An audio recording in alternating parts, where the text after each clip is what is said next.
Hello everyone, so in this module we'll be discussing about the mountain sickness. Write down the definition, okay? So it is the condition that is characterized by adverse effects of hypoxia at high altitude. So whenever you're going to high altitude, there is a condition that is as a result of hypoxia.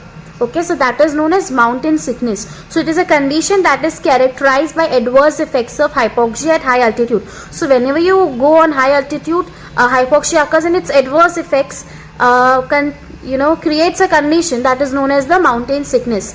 Now let us know what are the symptoms. Before that, I would tell you about the mountain sickness that is commonly it is developed in person going on high altitude for the first time. Okay, so commonly it is found in person who goes on high altitude for the first time.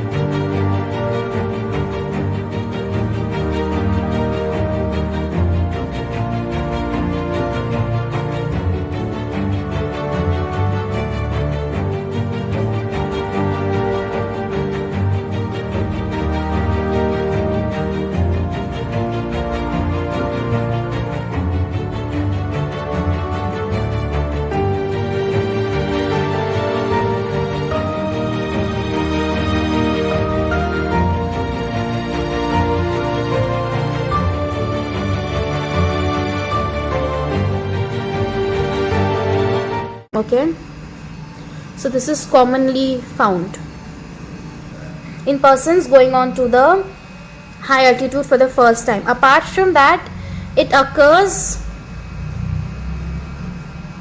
within a day before the person gets acclimatized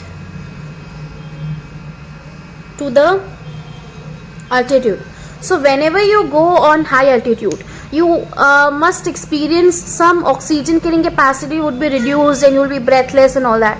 So that is the hypoxia that is resulting those kind of symptoms. So this is known as mountain sickness. Whenever you go on high altitude, there is hypoxia, and due to that there are certain conditions and characteristic conditions that is mountain sickness basically. So it occurs commonly on people who go to the high altitude for the first time, and it occurs within a day before the person get acclimatized to the altitude. That means acclimatization matlab ki you get used to that kind of environment, or you get habituated. So this is when you're going for the first time and you're feeling so. Once you get adapted to the environment, then it is known as acclimatization, where you get adapted to the environment or the surrounding that you are into, or the high altitude, and the conditions kind of reduces. So this is the condition that is when you go for the first time. So this is very important when you learn the mountain sickness. Now moving on to the symptoms. What kind of symptoms would you face during this kind of mountain sickness?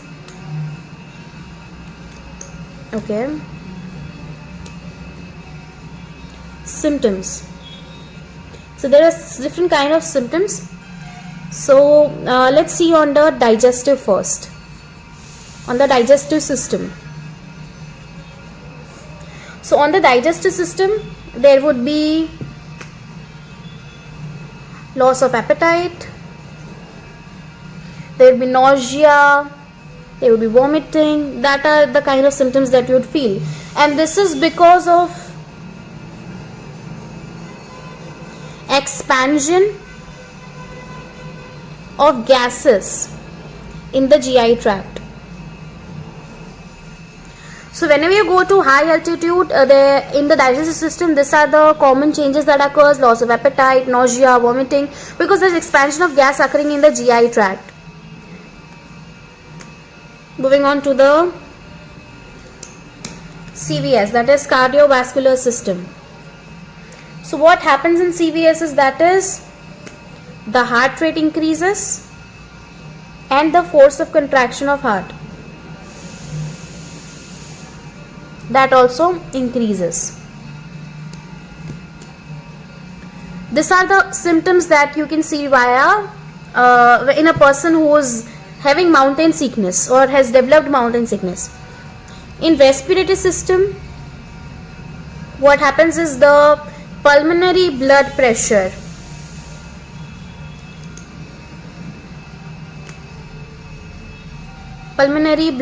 increases.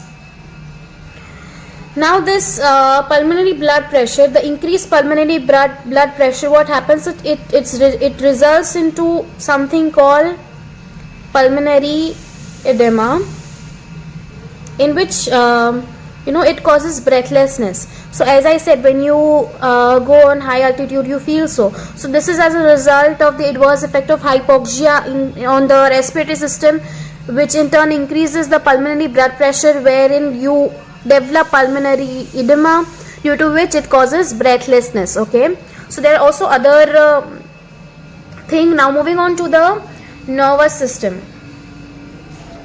In nervous system, you may develop headache, depression, irritability, lack of sleep, weakness and fatigue. So all these symptoms are developed by the cerebral cortex, which results into this is due to the cerebral edema basically. So there is cerebral edema that occurs, and due to which these symptoms are developed, like headache, depression, irritability, lack of sleep, etc. Now what happens in the brain? What happens in the brain is there is sudden exposure to hypoxia in high altitude. So that causes vasodilation in the brain. So what happens is vasodilation in the brain, and that is due to the sudden exposure to hypoxia in the high altitude. So that is about the brain, which the symptoms that occurs in the brain, that is vasodilation. Now autoregulation mechanism of cerebral blood flow fails to cope up with hypoxia, and it leads to increased capillary pressure and leakage of fluid from capillaries into the brain tissues. So what happens in nervous system? There is the autoregulatory mechanism that works of the cerebral blood flow, but what happens is here in hypoxia is it fails due to during the hypoxia, which then leads to increased capillary pressure and leakage of fluid from these capillaries to the brain tissues. So this is what happens in the nervous system, and this is how the cerebral edema occurs. And the only treatment for mountain sickness, is oxygen therapy. So this was all about the mountain sickness and its treatment, its symptoms, and what mountain sickness is. And keep learning and keep watching All India Medicos. Thank you.